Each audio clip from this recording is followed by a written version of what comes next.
आज के video lecture में हम सॉल्व करेंगे एक्सरसाइज 8.1 का क्वेश्चन नंबर 8। क्वेश्चन नंबर 8 में हमें दिया है 3 cot A is equal to 4 और हमें इस रिज़ल्ट को वेरीफाई करना है उसको यूज़ करके। ठीक है, तो यहाँ पे सबसे पहले हमने ट्राइंगल बना लिया है ABC, जिसमें एंगल C जो है वो हमारा राइट एंगल है। गिवन में हमारे पास है 3 cot A is equal to 4। अब 3 जो है वो कॉट के साथ मल्टीप्लिकेशन में है, उसको अगर हम सामने ले जाएंगे तो हमें मिलेगा cot A is equal to 4/3। Cot का हमारा जो फॉर्मूला होता है वो है base upon perpendicular.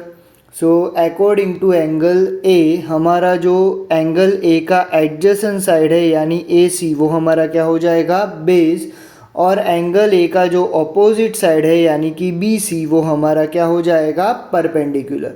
So cot A का आपका फॉर्मूला बनेगा AC upon BC। So therefore AC upon BC is equal to 4/3। Now let us take AC is equal to 4K and BC is equal to 3K। बराबर AC का जो value है वो हमने कितना ऑब्टेन किया है, कितना लिया है 4K बराबर, और जो BC का वैल्यू है उसको हमने कितना लिया है 3K बराबर। AC हमारा है यहाँ पे 4K और BC है हमारा 3K। अब हम पाइथागोरस थ्योरम को अप्लाई करेंगे और हमारा जो हाइपोटेनियस है यानी साइड AB, उसकी वैल्यू को फाइंड करेंगे। So according to Pythagoras theorem,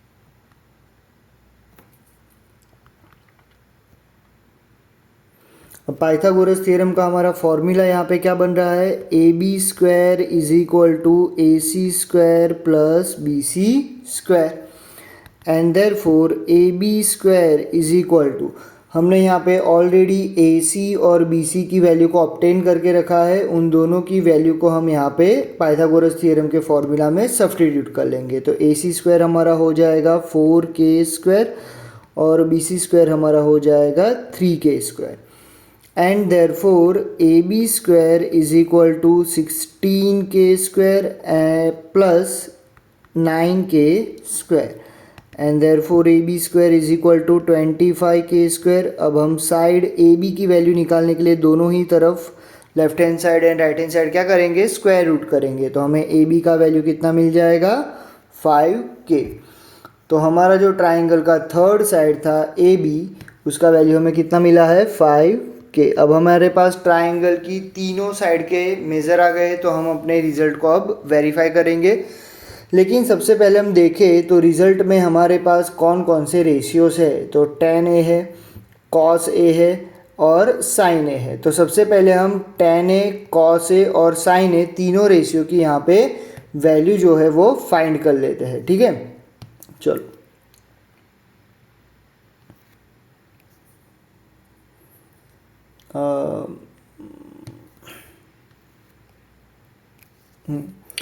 तो साइन A का आपका जो फॉर्मूला है वो क्या है, साइन A का आपका फॉर्मूला क्या है, परपेंडिकुलर अपॉन हाइपोटेनियस। अब एंगल जो आपका A है उसका अपोजिट साइड यानी कि जो BC है वो आपका यहाँ पे क्या बनेगा, परपेंडिकुलर बनेगा, और जो एंगल 90 डिग्री है यानी एंगल C का जो अपोजिट साइड है वो आपका क्या हो जाएगा, हाइपोटेनियस। सो परपेंडिकुलर है आपका BC और हाइपोटेनियस है AB। तो साइन A का आपका फॉर्मूला हो जाएगा BC अपॉन AB। BC का आपका वैल्यू जो है वो कितना है 3K और AB का वैल्यू कितना है 5K।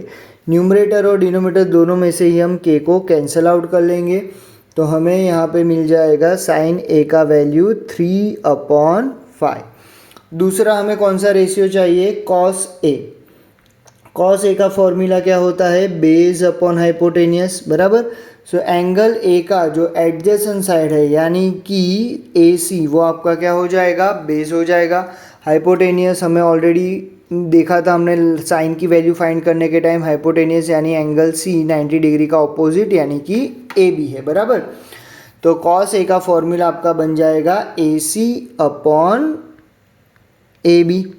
अब ए सी का आपका वैल्यू जो है वो कितना है 4k, ए बी का वैल्यू है 5k। न्यूमरेटर डिनोमिनेटर दोनों में से आप k को क्या करोगे, कैंसिल आउट कर लोगे। तो कॉस ए का जो वैल्यू है वो आपको कितना मिल जाएगा 4/5। अब आपको ढूंढना है tan ए का वैल्यू। tan ए का फॉर्मूला जो है वो क्या होता है, परपेंडिकुलर अपॉन बेस। परपेंडिकुलर है आपका बी सी, बेस है आपका ए सी। परपेंडिकुलर की वैल्यू है 3k और बेस की वैल्यू है आपकी 4k, बराबर। यानी बी सी है 3k, ए सी है 4k। न्यूमरेटर और डिनोमिनेटर में से आप k को कैंसिल आउट कर लोगे तो tan a का आपको वैल्यू मिल जाएगा 3/4। ठीक है, चलो तो अभी जितने भी रेशियो की रिक्वायरमेंट थी हमें, सारे रेशियोज़ की वैल्यू हम यहाँ पे फाइंड कर चुके हैं। हमारा जो रिज़ल्ट है उसमें हम सबसे पहले अब लेफ़्ट हैंड साइड का जो वैल्यू है वो फाइंड करेंगे, उसके बाद हम राइट हैंड साइड के वैल्यू को फाइंड करेंगे। अगर लेफ़्ट हैंड साइड की जो वैल्यू है और राइट हैंड साइड की जो वैल्यू है वो सेम आ गई तो हम कह सकते हैं कि they are equal, either they are not equal. अगर वैल्यू आपका लेफ्ट हैंड साइड का और राइट हैंड साइड का सेम नहीं आता है then they are not equal. ठीक है, चलो तो हमारा लेफ्ट हैंड साइड जो है वहाँ से हम स्टार्ट करेंगे। लेफ्ट हैंड साइड है, left hand side is equal to क्या है, न्यूमरेटर में है आपके पास 1 - tan² है और डिनोमिनेटर में आपके पास है 1 + tan² है, बराबर। तो यहाँ पे हम लिख लेते हैं 1 - tan² है और डिनोमिनेटर में आपका आ जाएगा 1 + tan² है, बराबर है। चलो अब tan a का जो वैल्यू है वो आपने कितना ऑब्टेन किया है 3/4। तो उस वैल्यू को हम यहाँ पे सब्सटीट्यूट कर लेंगे तो हमें क्या मिल जाएगा 1 - 3/4 whole square divided by 1 + 3/4 whole square, बराबर। अब आपका जो न्यूमरेटर है वो हो जाएगा 1 - 3 का स्क्वायर 9, 4 का स्क्वायर 16, 1 - 9/16। और जो आपका डिनोमिनेटर है वो क्या हो जाएगा 1 + 9/16। अब आपको न्यूमरेटर और डिनोमिनेटर दोनों में ही क्या करना पड़ेगा, एलसीएम लेना पड़ेगा। तो आपका एलसीएम जो है उसके बाद एलसीएम जो है न्यूमरेटर और डिनोमिनेटर दोनों में क्या है 16 है। तो एलसीएम लेने के बाद ये कुछ ऐसा हो जाएगा 16 - 9/16 डिवाइडेड बाई 16 + 9/16। यहाँ पे न्यूमरेटर और डिनोमिनेटर दोनों, न्यूमरेटर का डिनोमिनेटर और डिनोमिनेटर का डिनोमिनेटर दोनों ही आपका क्या है सेम है, तो उसको कैंसिल आउट कर लेंगे। न्यूमरेटर में आपके पास क्या बचा 16 - 9 जिसका आंसर क्या होगा 7, और डिनोमिनेटर में आपके पास बचा है 16 + 9 यानी कि 25। तो आपका जो लेफ्ट हैंड साइड था उसका वैल्यू कितना आया है 7/25।